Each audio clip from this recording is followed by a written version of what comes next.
Bienvenue dans Puissance intérieure, le podcast qui booste ton énergie et t'aide à lui donner du sens. Je suis Amandine, praticienne et coach holistique, et chaque semaine, je t'invite à transformer tes blocages en levier, à réveiller ta puissance intérieure et à créer une vie qui te ressemble vraiment.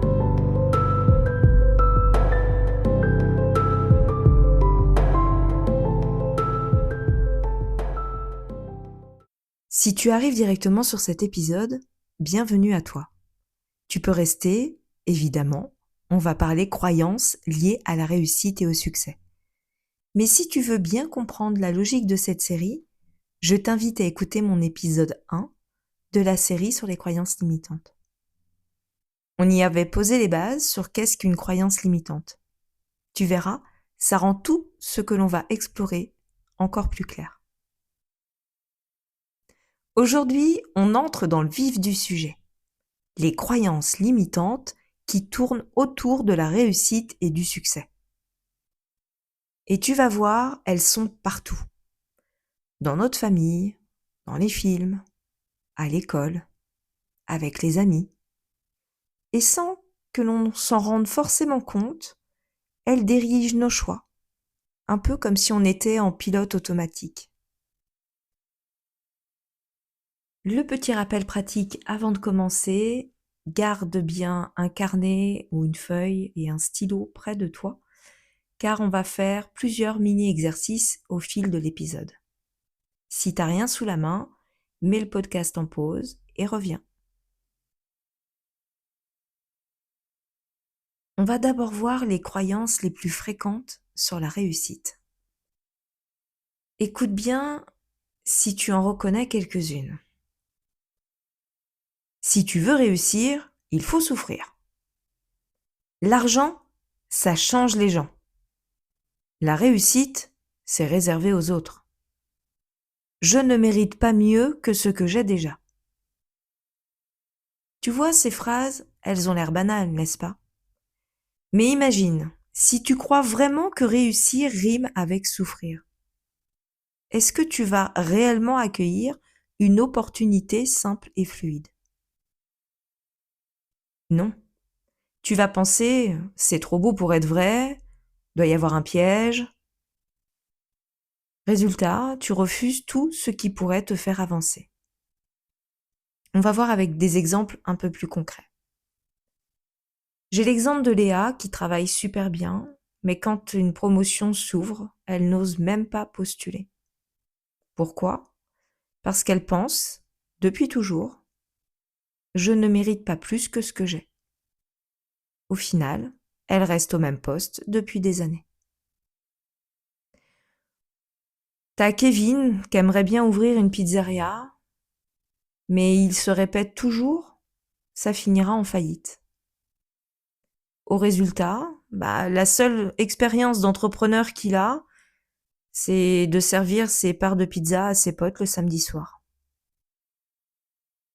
T'as Lucie, elle a peur de réussir trop bien.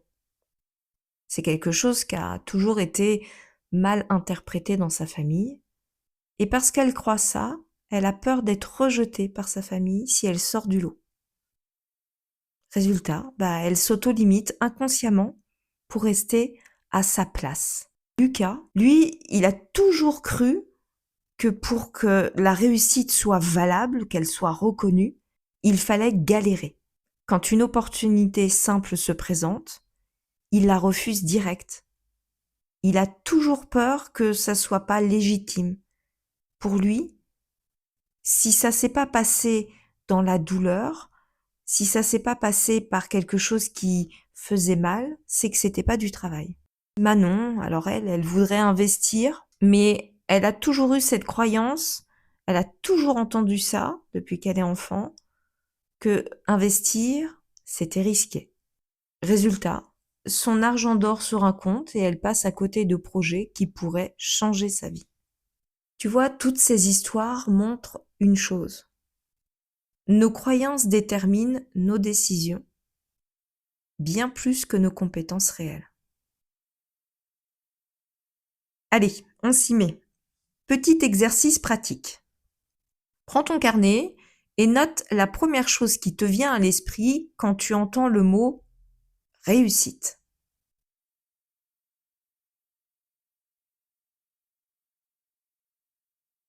Est-ce que tu penses c'est inaccessible pour moi? C'est réservé à une élite? Ou peut-être réussir, ça veut dire sacrifier ma liberté? Note ta première pensée. Mets en pause le podcast si tu as besoin de plus de temps. Maintenant, regarde la phrase que tu viens d'écrire. Est-ce que c'est une vérité universelle prouvée par des faits? Ou est-ce que c'est juste une croyance héritée de ton entourage, de la société ou de ton passé? Garde bien cette réflexion en tête. On y reviendra dans l'épisode 10, quand on va transformer ces croyances limitantes en croyances aidantes. Si tu observes bien, la réussite en soi n'a aucune définition fixe. Pour certains, réussir, c'est avoir une maison, une famille, la voiture, le chien dans le jardin. Pour d'autres, ça va être le sac à dos, les chaussures de rando et partir voyager autour du monde. Pour d'autres encore, ça peut juste être avec une vie tranquille, posée, avec beaucoup de paix et de sérénité.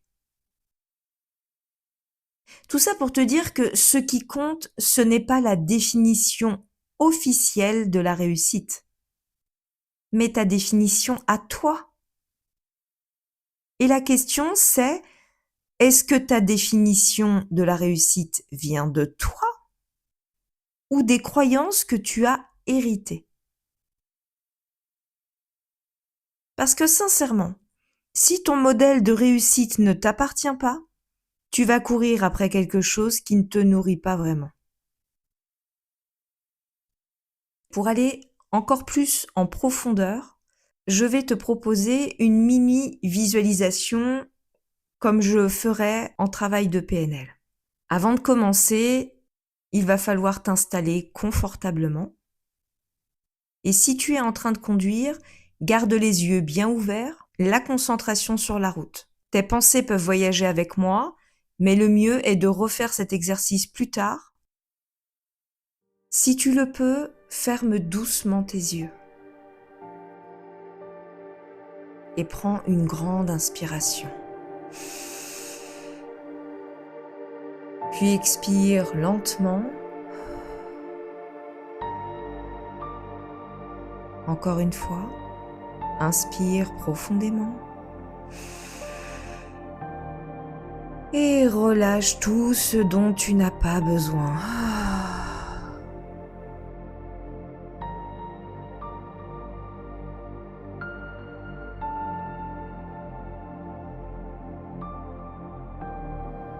Maintenant, imagine-toi dans 5 ans.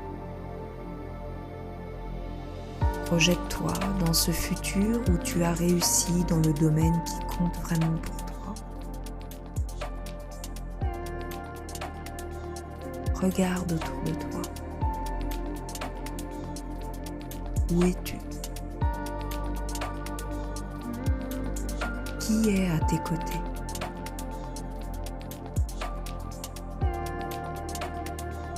Que fais-tu dans cette vie où tes rêves sont devenus réalité?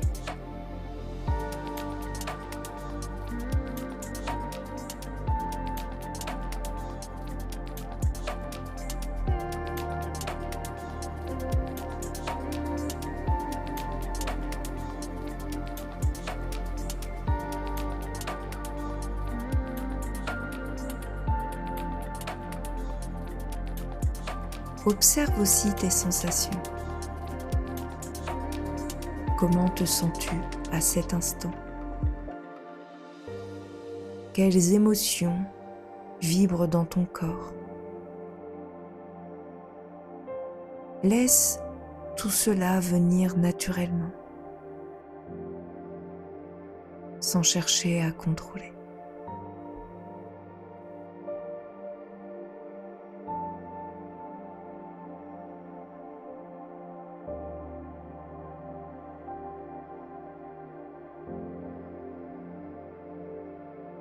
Et maintenant, pose-toi cette question intérieure.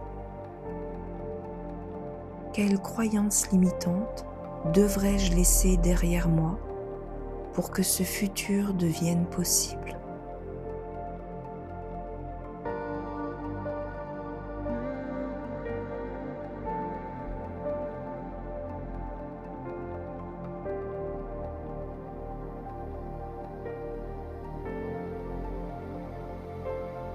Très bien.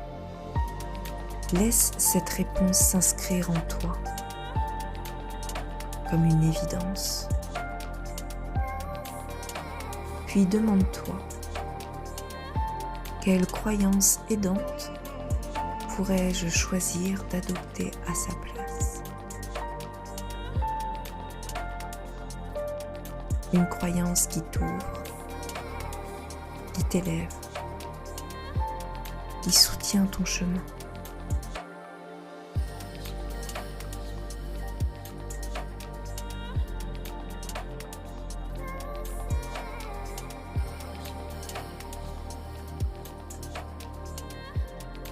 Inspire à nouveau profondément. Sens ton énergie circuler.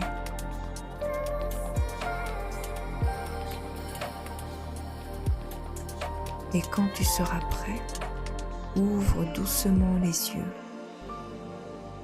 en gardant avec toi ce nouveau regard.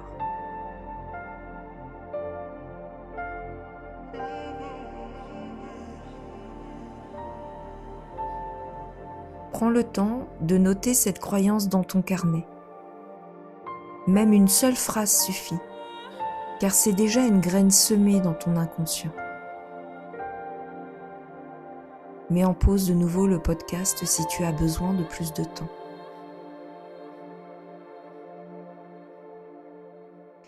Et chaque fois que tu reliras ces mots, tu renforceras cette nouvelle vérité intérieure. Une croyance qui devient ton allié et qui te rapproche chaque jour de ce futur où tu deviens celle ou celui que tu décides. Souviens-toi, tout commence par une pensée. Et aujourd'hui, tu as planté une pensée qui peut transformer ton avenir. Voilà pour ce deuxième épisode. On a vu que nos croyances sur la réussite peuvent agir comme un vrai plafond invisible. Elles ne sont pas la réalité, elles ne sont que des filtres. Tu peux choisir de changer de filtre pour voir les opportunités autrement. Tu peux refaire la visualisation autant de fois que tu le souhaites, mais surtout, écris, car quand on écrit, le cerveau enregistre. Dans le prochain épisode, on parlera d'un sujet universel et sensible, celui de l'argent. Parce que franchement, s'il y a bien un terrain rempli de croyances, c'est celui-là. Et tu vas sûrement reconnaître pas mal de phrases entendues depuis ton enfance. Chaque croyance a une histoire, mais c'est toi qui décides de la suite. Merci d'avoir pris ce temps pour toi aujourd'hui. Si ça t'a plu et si tu veux soutenir ce podcast, pense à t'abonner, à le partager autour de toi et à me laisser quelques étoiles et commentaires, parce qu'ensemble, on peut faire rayonner notre puissance intérieure. À très vite pour de prochains épisodes dans Puissance intérieure, le podcast qui active ton énergie et lui donne du sens.